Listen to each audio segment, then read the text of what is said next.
Okay, we might get going. I am recording it, so the people who've missed the start, please note that you can actually watch it in the help section. But let's go over the philosophy of creating policies and procedures. As we all know, with legislation, you've got all these different obligations that you have to manage. So, and we all know those obligations, and part of creating the online WHS system was to actually effectively put all these into one system where you can actually manage these quite easily. So, but today's subject is about policies and procedures. So what is a policy and what is a procedure? Well, a policy is a principle or rule of guide that decides an outcome, and it's your statement of intent or a commit to a particular goal. Now, basically, at the end of the day, a lot of people have policies and they sit in their shelf, or even, say, for an example, sit in the online WHS system. Well, that's a waste of time. What you need to do is, you need to, one, let the employees have access to your company policies, hence why in the employee section and the management section, they do actually have access to company policies. You can actually use the feature where you can actually show that they've actually read that company policy, but we'll get into that when we actually get into the system itself. You should also induct your employees into company policies. I mean, there's no use having a policy if, basically the employee doesn't even know why the policy is in place and what it stands for. And at the end of the day, the best thing you should be doing is involving your employees in that policy process. So especially when it also comes down to, say, for an example, procedures. So a procedure basically is the document after a policy that instructs the worker how to do something. So, and when they should be doing it, who is going to do it. And again, they should have access to all these procedures, and they should be inducted into these procedures as well. And of course, main thing, they should be involved in the process. And part of the reason why I highlight that is that basically it happened to me. So I'm actually going to take you back prior to creating online WHS, when I used to own the lease of a large fitness and aquatic centre. So this fitness and aquatic centre, I won over 16 local awards, a national award for safety, and an international award for systems I actually had in place. And systems are a great way for not only actually, obviously keeping people safe, but also making your business grow. And it all started by having policies. So in 1996, I took over this large fitness and aquatic centre. So 50-metre Olympic pool, little learn to swim pool, and basically a fitness centre where actually Parramatta Rugby League used to train every single day. Then we had a front entrance point. The reason why I'm showing you that graphic is because I'm going to be telling you stories relating to procedures that I put in place that sometimes don't work and you need to modify them. So a procedure is something that you're always actually developing to make it the best it can be. And all the things that I learned when building Waves in the Hills from a small business to a large business actually led me to create online WHS, and why there's certain things in this system, especially when it comes to policies, checklist, inductions, employees. You'll see all the relationships come through because of the things that actually had experience. So when I actually took over this local rundown swimming pool, and I was allowed to do it up a bit, I had an investment group that backed the business, and you're looking at originally, before I took it over, it was turning over around about 320,000. So when I took it over in 1996, in my first year, I took over 721,000. That's by putting systems and processes in place. I'll just put you on mute, Ben. By 2002, the income was 2.5 million. And developing systems was a massive factor in actually building that business. So you're looking at developing safety systems not only protects your employees, but also help that business grow. And one of the things that I did is, basically consultation. When I was actually first went there, my background prior to that was I was actually, managed one of the biggest squash and fitness centres in Australia, because I was a pro squash player back then, so not anymore. So and when I took over this pool, this fella called James, literally, he was the head lifeguard. And his attitude towards me was, well, hang on a sec, you know nothing about swimming pools and lifeguarding, those different things. How are you going to tell me how to do the job? So my philosophy was trying to change this guy's mentality around. And this is where I actually learned consultation with your employees.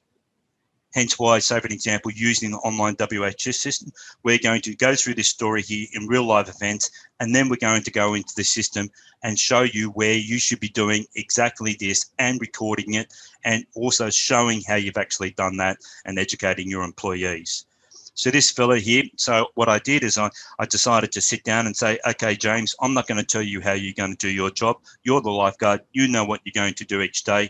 I would like you to explain what you do each day. So I followed him around for literally that half day or a couple of times, a week for a period of time to learn everything that he did. And then I asked him to put all these procedures in a step-by-step manner that I could actually then build into a checklist, hence the checklist builder inside the system. And what I actually did is I empowered this fellow to exactly build that kind of procedure. We developed policies around what needed to be done relating to, the major swimming pool, but I actually had to develop policies and procedures to the fitness center, to the swimming pool, to the learn to swim. I had a kids area. I had basically a cafe. I had a swim shop. I had to develop all procedures and processes for each one of those areas. So what you need to do is identify all those areas first where you need to actually develop those process and procedures, policies and procedures, because all your businesses, every person on this presentation has a different type of business. So it's up to you to identify, you know what you're doing, identify, say for example, where your policy should be, where you need to have procedures, and we're going to get into later on things that you should actually develop in policies and procedures for, and how to identify these things as well. So getting back to this lifeguard story, I turned this fellow around from being a very disgruntled head lifeguard into being one of my best employees. So that philosophy of actually doing consultation, listening to my employee, implementing kind of his processes, all I did was actually change some of these processes in consultation with him to say, hey, James, don't you think it'd be safer to do it this way? Yeah, great idea. And hence he actually started getting the hint, and he was actually implementing, oh, would it be good if we did this because then the person doesn't have to do this? Fantastic. We built a really good policies and procedures relating to the swim pool. Yes, they did a lifeguard course, but they did what I called back then the waves course. And that was all about, yes, the lifeguard course taught them all the thing about saving people's lives and so forth. But this kind of process was actually pulling on putting in lane ropes safely, pulling off the main mats, putting in the vacuum cleaner, all these different things that was associated with this pool. And there's many little things associated with activities that your employees are undertaking that will need certain procedures to keep people like this patron safe. So so where do you actually kind of do all these different things? Well, you got procedures, and you also got emergency procedures, but you got to identify certain scenarios that relate to your business. I do a lot of talks in front of race clubs. Every race club in New South Wales is a client of mine, and one of the things I try to educate them on is basically it's not just fire, which is your emergency procedure. So your outdoor facility, so I'm identifying their scenarios. You're looking at their scenarios is storm, their scenarios is wind, their scenario is bomb threat, which there has been one. Their scenario obviously is fire as well. So it's lately when it was before all this rain came in New South Wales, before that it was dust storm. So you've got all these different scenarios that you need to identify and then develop a policy for that scenario. You develop a procedure for that scenario. You develop alerting systems for that scenario if that scenario occurs. You actually identify and maintain what emergency equipment is needed to meet that procedure and that emergency procedures. You need to develop responsibilities. So I'll put this presentation deck up into the help section as well, so you can actually have that as well. So you can even download it, and then you can actually have this and go through this and use this as a bit of a role kind of process. And of course, you need to induct and train your staff. Now, as a users of Online WHS, you know that you can actually do all these things using the system, and they all interconnect. So in the going back to the wage story is that, so I developed the policies and procedures for every single process inside that there. And it was great because these employees become fantastic employees. They knew the policy relating to all the different things of our scenarios, and they also knew the procedures because they were trained in the scenarios, and they were also actually inducted in those scenarios, and it was all recorded back then in an Excel spreadsheet, 360 of them to be exact, and part of the kind of things that I used to actually create this Online WHS system. But when it comes down to it, Murphy's Law says anything can go wrong, and it did. So this is a true event that actually happened. So I had one of these water slides in the deep end of the pool. So if I go back to the pool here, and let's just say, for an example, that was the water slide. I had lifeguard 1 here, lifeguard 2 here. Great procedure, I thought. So I developed this procedure in consultation with the lifeguards. How do you reckon we should actually do this?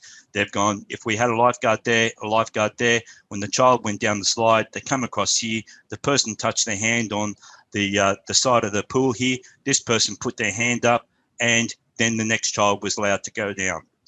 Fantastic. Would be seamless, you would think. So great procedure that we actually did, but it went horribly wrong. So it could have gone worse, but it was pretty bad at the time. So you're looking at, so the scenario, and hence why I showed you that graphic prior, so you can actually see how big this facility was. Well, Blake here, what he actually did, he forgot the lolly bag for this school, this kid's birthday party that were on the slide. So Dale was at the top here, and you're looking at, so Blake's gone to Dale, I'm just going to run back quickly to get the lolly bag. About 75 meters, probably only took him around about maybe a minute or so max. What's the likelihood in that 1 minute that a tragedy could happen? So, well, actually, thankfully, it wasn't an absolute disaster. But what actually happened is that there was a boy. So Dale's actually letting people go down the slide. He's watching the people touch the slide here, and away they go. And then he'd let him go down again. But this boy swam from here. Dale can't see that child, and he swam down here. What is the likelihood of an actually child going down that slide and hitting head clash with that other child? This child here is now gone to the bottom of the pool. Thankfully, his father was there. Dale didn't see him. He sees the other boy coming here. So he sees the other boy there, but he doesn't know that there's another boy there at the bottom of the pool. So the father jumps in. As soon as they all see they come back, Dale's coming back at the same time, and you're looking at, they run up there. Thankfully, everything was okay. So, but any longer, that child would have been dead. So what we actually did then is what you should be doing is when you develop your policy and you develop your procedure is I sat down in consultation and investigated what actually happened and said, okay, what went wrong? I knew the answer that we needed to actually implement, but I wanted to see if these young guys could actually do it, and they did, and they've become fantastic employees. Is that basically at the end of the day is that Blake has mentioned that, well, if we had walkie-talkies, I wouldn't have had to go back up to that shop. I could actually just walkie-talkie back to that front desk, and then they could have brought that down, and therefore the scenario would have been, basically reduced dramatically. Absolutely. So it's so when you actually develop your procedures and your policies and procedures, hence why you should be reviewing these scenarios. And if you do have an incident relating to a certain procedure, you should be investigating that scenario and then developing that policy and that procedure again and educating your employees of that new process like we did. So here is that I went out and bought literally walkie-talkies after that meeting with those young guys. And that was the scenario then all the pools actually used right across Australia, and hence why I won some awards for other safety systems that I put in place back in the day. But you're looking at, it was just a simple scenario. So I educate, so for example, all the race clubs is that, why actually, try to run down and tell someone, oh, by the way, you got to put the umbrellas down because there's a windstorm coming and those umbrellas are going to be whatever it may be. Or I shouldn't have said that because it comes later. But you're looking at, having a walkie-talkie is a great way for you to communicate. Now, obviously, your business is, if you're just one independent place, yes, you don't have to do that. But if your facility is quite large and so forth, that is over a couple of acres or something like that, or you've got multi kind of areas in your area, it might be a good idea to actually implement that kind of process. Great way for you to actually show that you've got procedures in place. So when it comes down to it, so then anytime a new worker would then start, I would actually educate those new employees on how to actually, do all these different things. So I educated them on their policies, the emergency procedures, how to report an incident, all the safe operating practices of all the major things that they did, and so forth. And it literally empowered them because they knew the company policies, they knew the procedures, and they were all recorded. Hence why in the online WHS system, you have all those different processes. But one thing you also got to understand that you should have, if you've got contractors, which you all have, a lot of people say, I don't use contractors. Well, you do. So you've got contractors coming out to even just fix, say, for example, your exit lights or your fire extinguishers.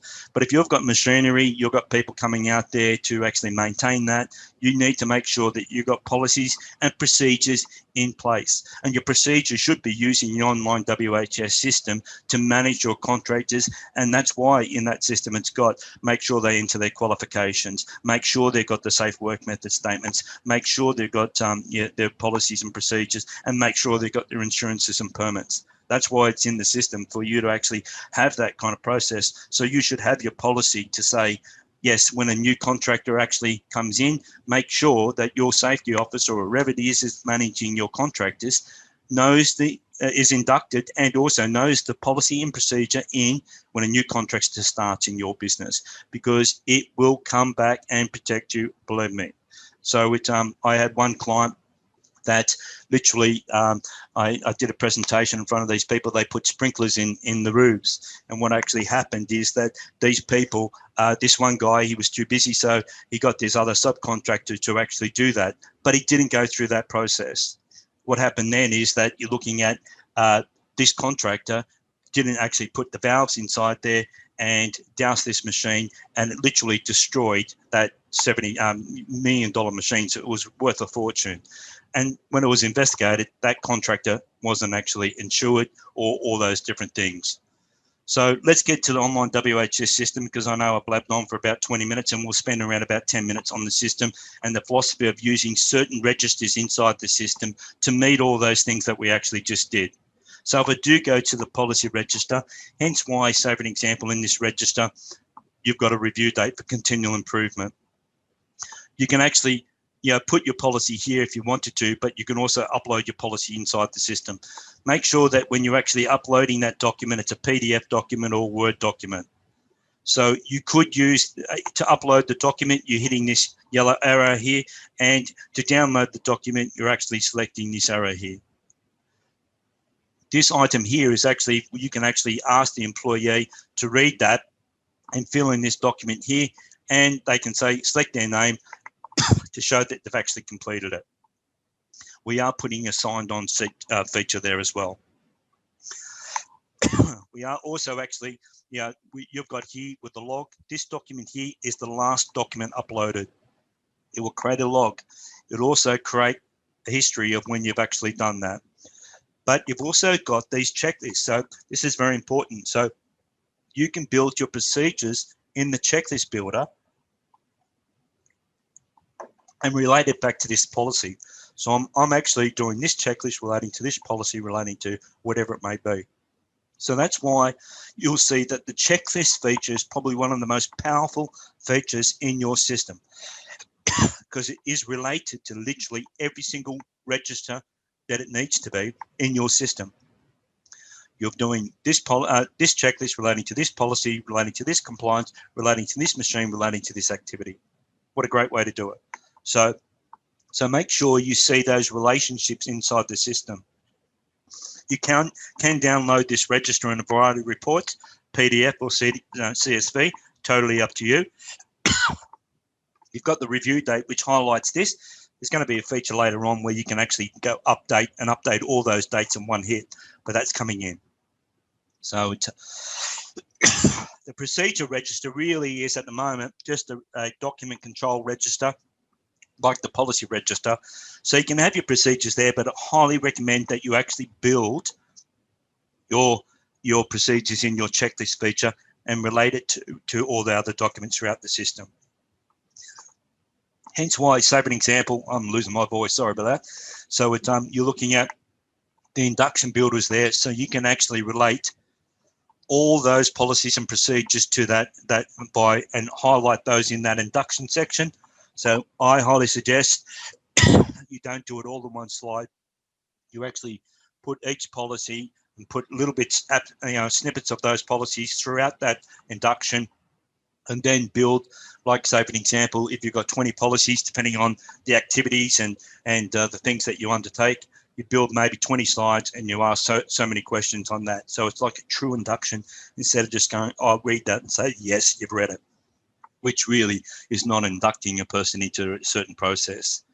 So if you've got chemicals and you've got certain activities that need to have a safe work method statement and all those different things, you should be building policies into that. And the same thing if you've got plant equipment, like say for example, you've got company cars or trucks, forklifts, all these different things, you should be building policies and procedures into all that use of that vehicle. I remember years ago I had a client that they said, oh, she'll be right and so forth. Well, actually they weren't a client. They were thinking about becoming a client, but they weren't. And they were actually just a trade company, so they had all their cars all out in the roads. And basically at the end of the day, their employee decided to drive that because he told him, make sure you get there as soon as possible. So what did the employee do? Drove there well and truly over the speed limit and did all these different things wrong. And it literally come back to the employer because he hadn't even trained, had no policy, no procedure, and he instructed him to get there as soon as possible. So you got to, this system is about protecting yourself to your business and, using this system to the best of its ability. So if you do have main things in here that could actually cause injury or harm to anybody that would actually need a procedure, this is where you're looking for it first. You're looking for it there.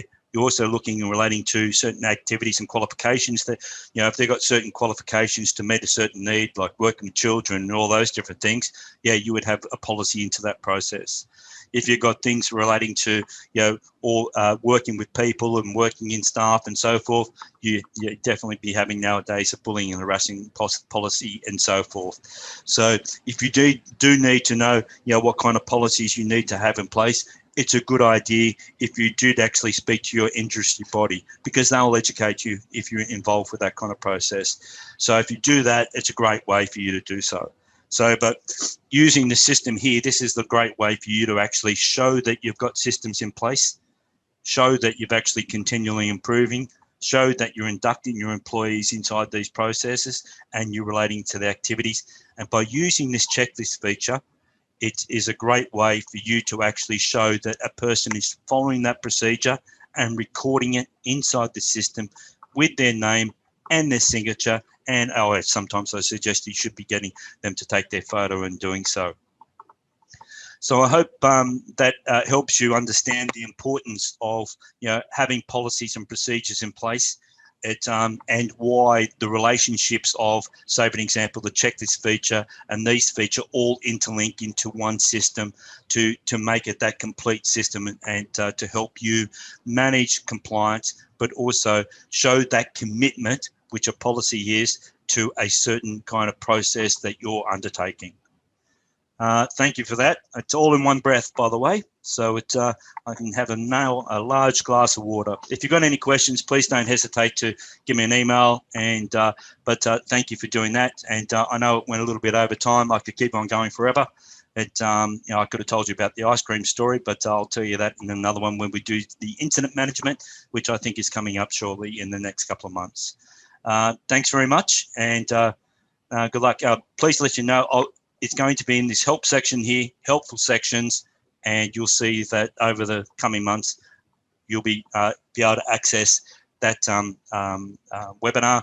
But I'll also, say for example, upload that presentation deck here, so you can actually download it, even if you wanted to use it to maybe use it for inducting your employees into certain things. All right, thank you very much, and have a great day.